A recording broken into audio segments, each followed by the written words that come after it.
बास है फटा हुआ कबाब में कटा हुआ, तमाम जिस्म नाज दिल छिदा हुआ कटा हुआ। ये कौन है वक़ार में बला का शख्स सवार है, कि है हजार आठ मुंह के सामने डटा हुआ, कि है हजार आठ मुंह के सामने डटा हुआ। करबला हौसले की एक ऐसी दास्तान है जो कभी पुरानी नहीं होगी। ये एक ऐसा पुरसोट किस्सा जो क़यामत तक नहीं भुलाया जाएगा, जो हमेशा हमें तहरीक देता रहेगा। एक ऐसा सालिहा जिसमें क़यामत तक हर आंख नम रहेगी। करबला महज एक तारीखी वाक़या नहीं है, बल्कि ये एक ऐसा इस्तिआरा है जो हमको बातिल, जुल्म, अदल और इंसानियत और दरिंदगी के दरमियान असली जंग की अलामत बन चुका है। ये एक ऐसा मार्का जिसमें मादी फतह शिकस्त में और ज़ाहिरी शिकस्त फतह में तब्दील हो गई। करबला दो नजरियात का टकराव था। एक तरफ यजीदियत की जो जबर, ताकत और इक़्तिदार की अलामत थी, और दूसरी तरफ हसैनियत की जो सबर, कुर्बानी और इंसानी इक़्तिदार की अलमबरदार थी। ये मार्का तारीख के सफ़ात पर एक दर्दनाक दास्तान रकम का, लेकिन इसके साथ ही ये इंसानियत के लिए एक ऐसा लाजवाब पैगाम भी छोड़ गया जो रहती दुनिया तक जुल्म के खिलाफ डट जाने और हक का साथ देने की तहरीक देता रहेगा। करबला की तारीख हमें बताती है कि ये वाक़या महज इक़्तिदार की जंग नहीं, बल्कि ये इक़्तिदार की जंग है।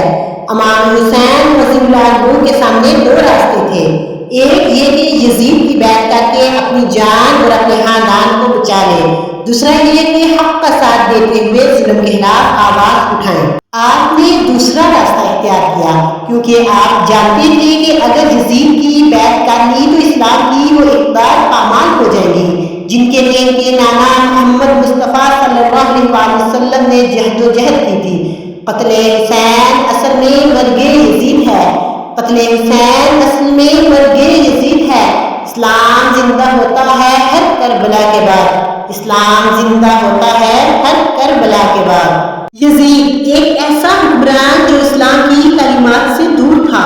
इसकी हुकूमत में जुल्म व सितम आम था और लोग इससे तंग थे। इमाम हुसैन रज़ियल्लाहु अन्हु ने इसके खिलाफ आवाज़ उठाई, क्योंकि वो जानते थे कि अगर इस जुल्म को ना रोका गया तो इस्लाम का नाम बदनाम हो जाएगा। आपने अपने खानदान और अपने जानसार साथियों के साथ करबला की जानब सफ़र किया, जहाँ आपको यजीदी फौज ने घेर लिया।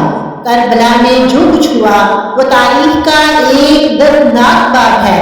इमाम हुसैन रज़ियल्लाहु अन्हु और उनके साथियों को भूखा प्यासा रखा गया, इन पर जुल्म व सितम के पहाड़ तोड़े गए, लेकिन उन्होंने हक का दामन नहीं छोड़ा।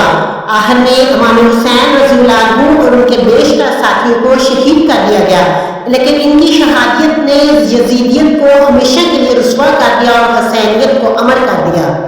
करबला जुल्म का इस्तिआरा है, हसैनियत अमन का प्याम्बर। इमाम हुसैन रज़ियल्लाहु अन्हु ने अपनी जान देकर यह साबित कर दिया है कि अमन का रास्ता कुर्बानी से होकर गुजरता है। उन्होंने ये भी साबित कर दिया कि जुल्म के खिलाफ आवाज उठाना हर मुसलमान का फर्ज है। आज भी दुनिया में यजीदियत का मुजाहरा हो रहा है, जैसे इसराइल, फ़लस्तीन, ईरान और मुसलमानों के खिलाफ यजीदियत का मुसलसल मुजाहरा करता रहा है, और जो मुख्तलिफ शक्लों में जुल्म व सितम ढा रही है। हमें हुसैनियत का अलम बुलंद करना होगा और यजीदियत का मुकाबला करना होगा। हमें इन तमाम लोगों के खिलाफ आवाज़ उठानी होगी जो जुल्म व सितम करते हैं और इंसानी हक़ूक़ की खिलाफ वर्जी करते हैं, वरना मुसलमान अपना पहचान खो जाएंगे, जिस तरह अभी इस वक्त हो रहा है। गुरूर टूट गया मगर कोई मर्तबा ना मिला, सितम के बाद भी कुछ हासिले जिफा ना मिला। सरे इंसान मिला है यजीद को, लेकिन शिकस्त ये है कि फिर भी झुका हुआ ना मिला, शिकस्त ये है कि फिर भी झुका हुआ ना मिला। शुक्रिया।